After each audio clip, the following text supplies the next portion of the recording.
तो दिल्ली आज बता रही है कि उसके मन में क्या है, कौन से मुद्दे हैं जो उसे अपील करते हैं, क्योंकि एमसीडी के लिए वोटिंग शुरू हो चुकी है। करीब आधे घंटे पहले वोटिंग की शुरुआत हुई है, 5:30 बजे तक ये वोटिंग चलेगी। और उससे पहले कि हम अपने खास मेहमानों का रुख करें, कई पॉलिटिकल एनालिस्ट हमारे साथ हैं। सीएम अरविंद केजरीवाल द्वारा ट्वीट किया गया है, उनके द्वारा ये कहा गया है साफ सुथरी दिल्ली के लिए वोट करें जनता, और साथ ही उन्होंने कहा कि सुंदर दिल्ली बनाने के लिए वोट किया जाए। साथ ही भ्रष्टाचार, जिस पर आम आदमी पार्टी जिसे लेकर बीजेपी के खिलाफ काफी हमलावर रही, एमसीडी का कंट्रोल उसे लेकर काफी हमलावर रही कि भ्रष्टाचार बहुत ज्यादा है।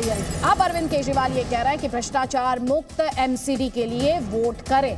तो सीएम अरविंद केजरीवाल द्वारा ये ट्वीट किया गया है, साफ सुथरी दिल्ली की वो बात कर रहे हैं और साथ ही भ्रष्टाचार मुक्त एमसीडी की बात भी वो कर रहे हैं। हालांकि भ्रष्टाचार को लेकर आम आदमी पार्टी और बीजेपी के बीच काफी तल्खी देखने को मिली, क्योंकि दिल्ली सरकार में मंत्री सत्येंद्र जैन को लेकर लगातार कटघरे में खड़ा करती आई है बीजेपी। ये 17 साल से प्रोविजन स्टोर चला रहे थे और हर दिन 8 से 9 हजार का बिजनेस करते थे। अचानक से ये दोगुना हो गया। जानना चाहते हो कैसे? तो फ्रीडम ऐप को अभी डाउनलोड करें। आम आदमी पार्टी को और उसके भ्रष्टाचार के जो आरोप एमसीडी को लेकर रहे हैं, उन पर कटघरे में खड़ा करती आई है आम आदमी पार्टी को बीजेपी।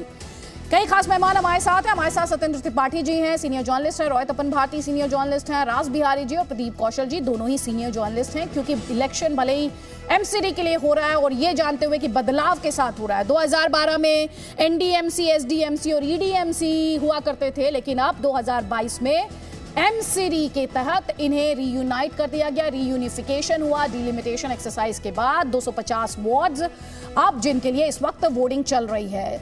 कई खास मेहमान हमारे साथ हैं, इसका विश्लेषण हम करेंगे और आपको समझाएंगे कि इस खबर को किस तरह से समझने की जरूरत है। लेकिन उससे पहले मेरे सहयोगी चंदन का रुख करते हैं, डेटा सेंटर में हमारे साथ हैं, क्योंकि यहाँ आपके लिए समझना जरूरी है कि वार पलटवार बहुत हुआ, लेकिन कौन से मुद्दे हैं जो दिल्ली की जनता के करीब हैं? क्या कूड़े का पहाड़, या फिर अवैध निर्माण, अतिक्रमण, या जो ट्रांसपेरेंसी की, पारदर्शिता की बात दोनों ही पार्टियां, आम आदमी पार्टी और बीजेपी बार बार करते रहे। कौन सा मुद्दा दिल्ली की जनता के करीब है? चंदन। बिल्कुल अदिति, ये जानना बहुत जरूरी है क्योंकि एमसीडी इलेक्शन में सभी पार्टियों ने पूरी ताकत झोंक दी है और दिल्ली एमसीडी चुनाव में जनता किन मुद्दों पर वोट कर रही है, या फिर ये कहें कि वो मुद्दे जो एमसीडी चुनाव प्रचार में छाए रहे वो कौन से थे, ये अब आपको देखना चाहिए। भ्रष्टाचार का मुद्दा उठाया जा रहा है, बहुत बढ़ चढ़ करके भ्रष्टाचार की बात कही जा रही है। एमसीडी में भ्रष्टाचार के मुद्दे को उठाया जा रहा है। इसके अलावा अगर बात की जाए, जो दूसरा मुद्दा है वो है दिल्ली का प्रदूषण, जिसको भी पार्टियां काफी बढ़ चढ़ के उठा रही हैं और इस मुद्दे पर आम आदमी पार्टी को घेर रही हैं। अगर तीसरे मुद्दे की बात की जाए जो एमसीडी इलेक्शन में है, वो है अवैध निर्माण का मुद्दा उठाया जा रहा है। पार्टियां इन मुद्दों को उठा करके वोट मांग रही हैं, जनता से मांग कर रही हैं। और सबसे बड़ा मुद्दा है कूड़े का मुद्दा उठाया जा रहा है। आम आदमी पार्टी इस मुद्दे को उठा करके अदिति लगातार घेरने की कोशिश कर रही है बीजेपी को। और अगर बात की जाए 2022 के क्या रहेंगे नतीजे, ये हम अपने दर्शकों को आगे बताएंगे, लेकिन 2017 में क्या रहे थे नतीजे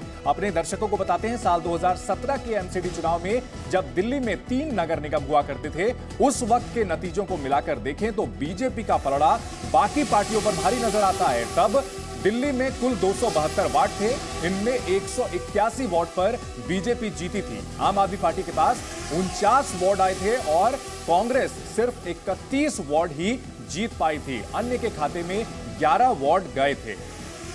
और अगर बात की जाए दिल्ली में एमसीडी चुनाव के लिहाज से, आम आदमी पार्टी जो कि तब पहली बार चुनाव लड़ी थी, 49 सीटें हासिल करने में कामयाब रही थी। 49 वार्ड 272 में से हासिल करने में कामयाब रही थी। 26% वोट जरूर हासिल किए थे आम आदमी पार्टी ने, वहीं अन्य के खाते में 11 वार्ड गए थे और लगभग 15 से 16% वोट अन्य के खाते में गए थे।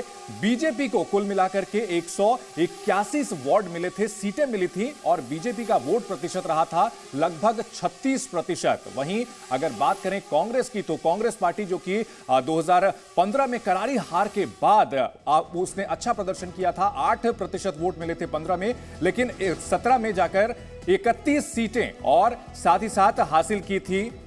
आदित्य, अगर बात की जाए, इस बार का मुकाबला बीजेपी और आम आदमी के पार्टी के बीच ही नजर आ रहा है और दोनों पार्टियां बढ़ चढ़ के लड़ाई कर रही हैं। बिल्कुल, और कई खास मेहमान हमारे साथ हैं। जल्दी से एक कमेंट यहाँ पर मैं लूंगी। राज बिहार जी, आपसे शुरुआत करूंगी। बीजेपी लगातार डबल इंजन की बात करती रही है और उसी पिच को शायद मैच करने के लिए हमने देखा दिल्ली सरकार, अरविंद केजरीवाल, उन्होंने कहा सरकार में भी केजरीवाल और एमसीडी में भी केजरीवाल। क्या ये जो पिच आम आदमी पार्टी द्वारा उठाने की या सेट करने की कोशिश की गई वो वोटर के साथ रेजोनेट करेगी? आपका जवाब लूंगी, लेकिन उससे पहले मनीष सिसोदिया ने क्या कहा? दिल्ली की जनता केवल और केवल इस बात को ध्यान में रख के वोट कर रही है कि जैसे केजरीवाल जी को हमने जिम्मेदारी दी स्कूल ठीक करने की, उन्होंने स्कूल अच्छे कर दिए। हमने उनको बिजली ठीक करने की जिम्मेदारी दी, बिजली ठीक कर दी, उन्होंने फ्री कर दी बिजली। अस्पताल ठीक कर दिए। वैसे ही केजरीवाल जी को एमसीडी की जिम्मेदारी देंगे तो दिल्ली को कूड़े से मुक्त भी कराएंगे और जो भ्रष्टाचार ये उगाही का चलता है इससे भी मुक्त कराएंगे। दूसरा सवाल ये है कि जो परिसीमन किए गए हैं उसका असर क्या होता है? उससे जुड़ा सवाल है कि अगर मत प्रतिशत बढ़ता है तो इस मत प्रतिशत के बढ़ने को आप किस लिहाज में देखेंगे? मत प्रतिशत बढ़ता है और मैं चाहूँगा कि ज़्यादा से ज़्यादा लोग वोट करें, क्योंकि जितना मत प्रतिशत बढ़ेगा उतना लोगों का गुस्सा निकल के आएगा, उतना लोग अपने उद्गार व्यक्त कर सकेंगे वोट में और अपनी इच्छा जाहिर कर सकेंगे कि हमें साफ़ सुथरी दिल्ली चाहिए। ये 15 साल से बीजेपी की जो बहानेबाज सरकार है अब अंत में गालीबाज सरकार बन गई है भारतीय जनता पार्टी की, वो नहीं चल पाएगी। परिसीमन का क्या असर होगा? परिसीमन से क्या फ़र्क पड़ता है? लोगों को तो अपनी गली साफ़ चाहिए, लोगों को अपने कूड़े के पहाड़ खत्म करने हैं। इस चुनाव प्रचार में आप चेहरे के तौर पर ज्यादा सामने दिखे हैं, इसका क्या राजनीतिक मतलब लगाया जाए? नहीं, इसका कोई राजनीतिक मतलब नहीं है। इसका इतना ही है कि अब जनता के बीच मैं भी हूँ, सब हैं, हम सब लोग गए हैं। मुख्यमंत्री मनीष सिसोदिया हमारे साथ जुड़ गए हैं। हालांकि वो इलेक्शन रासबिहारी जी, जो सवाल मैं आपसे पूछ रही थी कि बीजेपी की अगर इंडिया में पिच की बात की जाए तो वो डबल इंजन की बात करते हैं। यहाँ पर आम आदमी पार्टी ने कुछ उसे रेप्लिकेट करने की कोशिश की जब जाकर वोटर से ये कहा कि दिल्ली सरकार में केजरीवाल और एमसीडी में भी केजरीवाल। क्या ये जो नैरेटिव सेट करने की कोशिश है आम आदमी पार्टी की वो वोटर के साथ रेजोनेट करेगी? नहीं, केजरीवाल ने जो नारा दिया, केजरीवाल की सरकार, केजरीवाल का पार्षद, ये नारा खुद केजरीवाल पे भारी पड़ने वाला है। वजह क्या है, उन्होंने सीधा जहां चुनाव में पहले भ्रष्टाचार मुद्दा था, उन्होंने कूड़े के पहाड़ को मुद्दा बनाया, उन्होंने सफाई को मुद्दा बनाया, अवैध निर्माण को मुद्दा बनाया, पार्किंग को मुद्दा बनाया, उन्होंने 10 गारंटी दी जनता को। लेकिन जैसे ही उन्होंने चुनाव में केजरीवाल की सरकार, केजरीवाल का पार्षद जैसे ही नारा दिया, पूरा चुनाव प्रधानमंत्री नरेंद्र मोदी और गृह मंत्री अमित शाह के आसपास घूम गया। जहां चुनाव में मुद्दा होना चाहिए था, भ्रष्टाचार मुद्दा बनता, तो भ्रष्टाचार के मामले में तो आम आदमी पार्टी भी गिरती नजर आ रही है। खासतौर पर अगर आप देखें जिस तरह से आम आदमी पार्टी में टिकटों का बंटवारा हुआ है, मारपीट हुई है, टिकट बेचने के आरोप लगे हैं, बहुत सारे इलाकों में वो लगे हैं।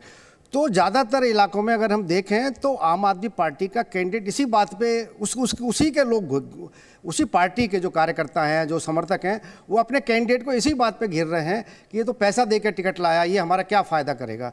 तो आम आदमी पार्टी को ये वाला जो मुद्दा है बहुत बड़ा नुकसान कर सकता है, क्योंकि जो समीकरण पहले आम आदमी पार्टी के पक्ष में मान के चल रहे थे कि आम आदमी पार्टी नगर निगम चुनाव में बहुत अच्छा करेगी, अब वहाँ पे पूरा चुनाव मुद्दे छोड़ के समीकरणों पे टिक गए हैं।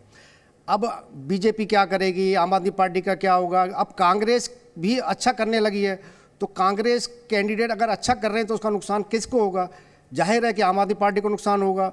और भी कई दल खड़े हैं, अगर थोड़ी अगर आप देखें, ठीक है, तो थोड़ी वोट अगर पड़ी, अगर मान लें सबसे बड़ा जो नगर निगम वार्ड है उसमें 90,000 वोट है, तो अगर उसमें 50-55% भी वोटिंग होती है तो 1000-2000 वोट भी अगर इधर उधर होती हैं जी, तो ये बहुत समीकरण है। अब पूरा चुनाव जो है मुद्दों के बजाय समीकरण पे टिकने वाला। ये 17 साल से प्रोविजन स्टोर चला रहे थे और हर दिन 8 से 9 हजार का बिजनेस करते थे। अचानक से ये दोगुना हो गया। जानना चाहते हो कैसे? तो फ्रीडम ऐप को अभी डाउनलोड करें।